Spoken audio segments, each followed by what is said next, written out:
Middle east প্রবাসীরা অথবা মালয়েশিয়াতে গেলে দেখি সেখানকার প্রবাসীরা, কোরিয়াতে গেলে দেখি সেখানকার প্রবাসীরা, আমাদের বাংলাদেশি ভাইরা, তাদের বেশিরভাগ মানুষের এই অনুযোগ থাকে, কমন অনুযোগ। সেটা হলো, ভাই না মারে খুশি করতে পারছি না বউরে খুশি করতে পারছি। বউর কাছে আসলে বকা শোনা লাগে, আবার মায়ের কাছে গেলেও বকা খাওয়া লাগে। তো এক্ষেত্রে মানুষ যেটা করে, অনেক লোক আছে বোকামি করে। বোকামি কি? বউর কাছে এসে বউরে বকা দেয়, এই তুমি আমার মায়ের কদর বুঝো না, তোমার কাছে মায়ের মূল্য নাই, তোমার মায়ের যেরকম মর্যাদা আমার মায়ের মর্যাদা, তুমি মা নিয়ে একটা খারাপ কথা বলবা না। ঝগড়া করে। মায়ের কাছে যায়, মা যখন বউয়ের ব্যাপারে উল্টাপাল্টা বলে, হ্যাঁ তুমি মা হয়ে এরকম কথা বলতেছো, তোমার মেয়ের ব্যাপারে এরকম কথা বলে তুমি সহ্য করবা, তুমি কিসের মা হইছো, আরেকজনের মেয়ের সম্পর্কে তুমি এসব ব্যাড কমেন্ট করছো, তুই জায়গাতে ঝগড়া করে। এটার নাম দিছি আমি বোকা পুরুষ। তাহলে চালাক পুরুষকে? চালাক পুরুষ হলো একটু বেকুব সাজা। সব জায়গায় চালাকি চলে না। ফ্যামিলি লাইফে সুখী হওয়ার জন্য সেই পুরুষের চাইতে বুদ্ধিমান পুরুষ আর দ্বিতীয় জন নাই, যেই পুরুষ একটু বেকুব বেকুব সাজে। কিভাবে সেটা? বউর কাছে যাওয়ার পর বউ যখন বলবে, আসো আজকে তুমি বসো, রাখো তোমার ব্যাগ, খানা দানা পরে আগে শোনো তোমার মা কি বলছে, কি করছে তোমার মা, এটা বলতে পারে? তোমার ছোট ভাই এটা বলতে পারে, তোমার বোন আমাকে এটা বলতে পারে, বলো।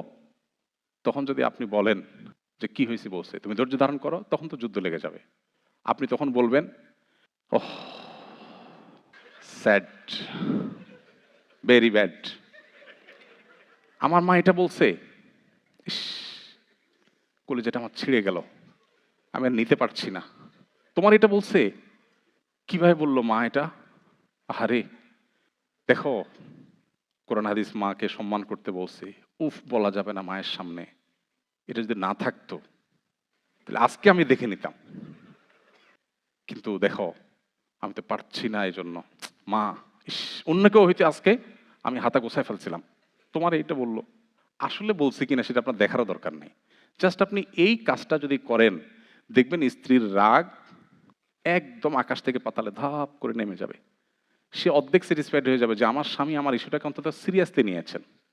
এবার দ্বিতীয় ধাপে এসে আপনার যেটা করতে হবে সেটা হলো আরেকটু ধৈর্য ধারণ করতে হবে। কারণ স্ত্রী তখন মনে করবে যে আমার স্বামীটা একটু বোকা শোকা, এই জন্য কিছু করতে পারে না, আমার ভালোবাসে ঠিকই, আমার জন্য সে সিরিয়াস, বাট সে কিছু করতে পারছে না, বেকুব এবং কাপুরুষ বেটা। এই জন্য আপনাকে দুইটা বকা দিবে, এই তুমি কি পুরুষ, এগুলো পুরুষের মতো বলতেছো, তুমি অন্যায়ের প্রতিবাদ করতে পারছো না, আমার কাছে এসে মেয়া করছো। আপনি একটু চুপচাপ থাকেন। সে আপনাকে মনে করবে বেচারা মাজুর, অপারক, আহারে, কিন্তু তার সিরিয়াসনেসের ঘাটতি নাই। সেম এবার মায়ের কাছে আসেন, মার কাছে যাওয়ার পরে মা যখন বলবে, এই এদিকে আয়, তোর বউ কি বলছে শুনছস, তুই এই বউ নিয়ে ঘর করস, তুই তুই আমার ছেলে হয়ে কেমনে এগুলো সহ্য করস। মায়ের কাছে যায় বলেন, মা শরীয়তে যদি বউ পিডানো যায় হইতো তো আজকে আমি হাতা গোছাইছিলাম মা, বাট আমার রাসূল নিষেধ করেছেন, তিনি কখনো কোনো নারীর গায়ে হাত তোলেন নাই, পরের মেয়ে, আমি তো পাগল হয়ে যাচ্ছি মা, কি করবো এগুলো, কি কিভাবে সম্ভব এগুলো। সেম এখানে অ্যাক্টিং আপনি যদি করেন, আপনার মাও আপনাকে বলবে কি আমার পোলাটা একটু সোজা সরল আসলে, কিন্তু আমার মহব্বতে কোনো কমতি নাই। আপনি দেখবেন দুইজনের কাছে বোকা সাজলেন, কিন্তু দুইজনের কাছে আপনি সেফ থাকবেন। এখন মুশকিল হলো মহিলারা শুনে গেছে, বাসায় যায় অ্যাক্টিং করে কোনো লাভ হবে না, বাসায় গিয়ে এই অ্যাক্টিং করবেন, ধরা খাবেন। আমি একটা পলিসি শিখে দিছি, ওইটাই হুবহু অ্যাপ্লাই করতে হবে, নট লাইক দ্যাট। আপনি দু একটা আবিষ্কার করেন, আপনি এটা অ্যাপ্লাই করতে গেলে তো বলবেন, ও চান্দু ওই মৌলভী সাহেব শিখে দিছি ওইটা করছো না, সো ওইটা আপনি অ্যাপ্লাই করতে যাবেন না, কিন্তু আপনাকে বের করতে হবে। ফ্যামিলিগত ইস্যুতে অনেকে আছেন যে খুব বুদ্ধিদীপ্ত ডিসিশন নিতে পারেন এবং ধরা খান। সৌদি আরবের একজন স্কলার আছেন ডক্টর আইজাল কারনি, আপনারা অনেকে নাম শুনেছেন, খুব জনপ্রিয়। তার একটা বক্তব্যে তিনি বলেছেন যে আমি একটা ইউনিভার্সিটিতে একটা প্রোগ্রামে, এখন ছেলে মেয়ের মধ্যে স্বামী স্ত্রীর মধ্যে বন্ডিং সেরকম ভালোবাসা নাই, বোঝাপড়া নাই, আগের মতো ধ্বংস হয়ে যাচ্ছে, গোটা মানব সভ্যতাই ধ্বংসের দিকে যাচ্ছে। তিনি বলেন যে আমি একটা বুদ্ধি দিলাম, অনেক দিন পরে ওইরকম একটা অনুষ্ঠানে আমরা জিজ্ঞেস করলাম আমার এই বুদ্ধিটাকে অ্যাপ্লাই করেছেন কিনা, একজন বলল আমি করেছি, খুব ভালো ফল পেয়েছি। বুদ্ধিটা কি? উনি বললেন যে বাসায় ঢোকার পর লাইটের সুইচ বন্ধ করে দিবেন এবং ওয়াইফকে বলবেন যে দেখো, লাইট একসাথে দুইটা থাকার কোনো মানে নাই, তুমি থাকতে আবার এখানে লাইট জ্বলবে, অপচয় কেন করব, এটাই যথেষ্ট।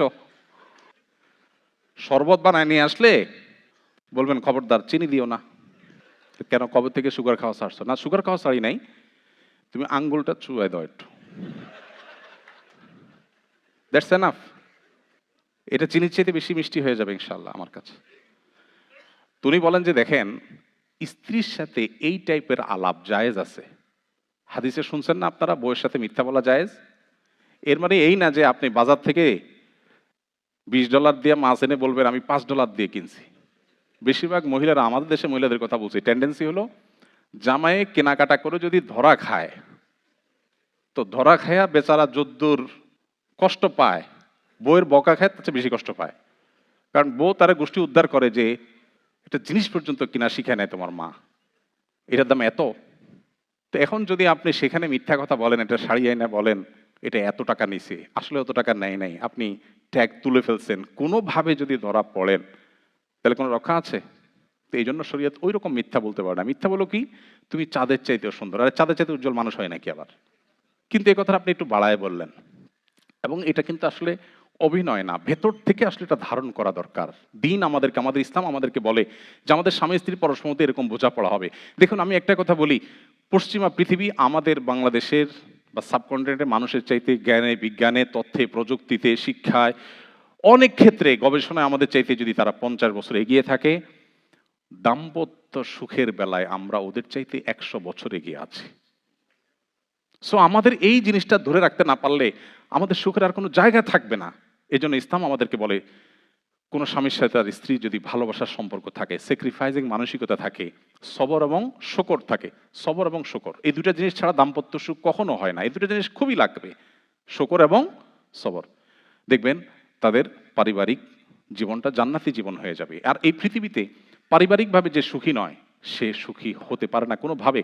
আর যে পারিবারিকভাবে সুখী, তার ব্যবসা বাণিজ্যের দিক থেকে যদি দুঃখেও থাকে, অন্য কোনো দিক থেকে যদি দুঃখেও থাকে, তো ওই লোক আসলেই সুখী। এই জন্য ইসলাম আমাদেরকে পরিবার বান্ধব হতে বলেছে। আমাদের নবী করিম সাল্লাল্লাহু আলাইহি ওয়াসাল্লাম ফ্যামিলিকে সময় দিতেন, অনেক বেশি সময় দিতেন। কিরকম সময় দিতেন? যুদ্ধের ময়দানে পর্যন্ত, রণাঙ্গনে পর্যন্ত স্ত্রী ছাড়া কোনো দিন যান নাই।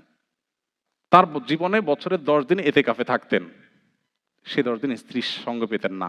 এর মধ্যেও কোনো কোনো হাদিস থেকে দেখা যায় কোনো কোনো উম্মুল মুমিনিন, কোনো কোনো স্ত্রী মসজিদে এসে নবীর সাথে দেখা করে কথা বলে যেতেন, এবং মসজিদ থেকে মাথাটা বের করে দিতেন। আয়েশা রাদিয়াল্লাহু আনহা সহযোগিতা নিতেন, মাথার চুল লম্বা ছিল ধোয়ার ক্ষেত্রে। মানে এতটা স্ত্রীর সাথে কানেক্টেড ছিলেন তিনি। কিন্তু আমাদের আজকে সে সম্পর্ক নাই। আলহামদুলিল্লাহ, যারা যত বেশি দিনদার তারা স্ত্রীকে তত ভালোবাসেন, এবং যে নারী যত দিনদার তিনি তার স্বামীকেও ততটা ভালোবাসেন। আমাদের সম্পর্কগুলো শেষ হয়ে যাচ্ছে। প্লিজ উন্নত দেশগুলোর ভালো জিনিসগুলো গ্রহণ করুন, তাদের অনেক কিছু আছে ভালো, ডেফিনেটলি সেগুলো গ্রহণ করেন, কিন্তু তাদের কাছ থেকে এমন কিছু গ্রহণ করবেন না যেটা আপনার ধ্বংস ডেকে আনবে। সবকিছু অন্ধের মতো গ্রহণ করা এটা কোনো বুদ্ধিমানের কাজ হতে পারে না।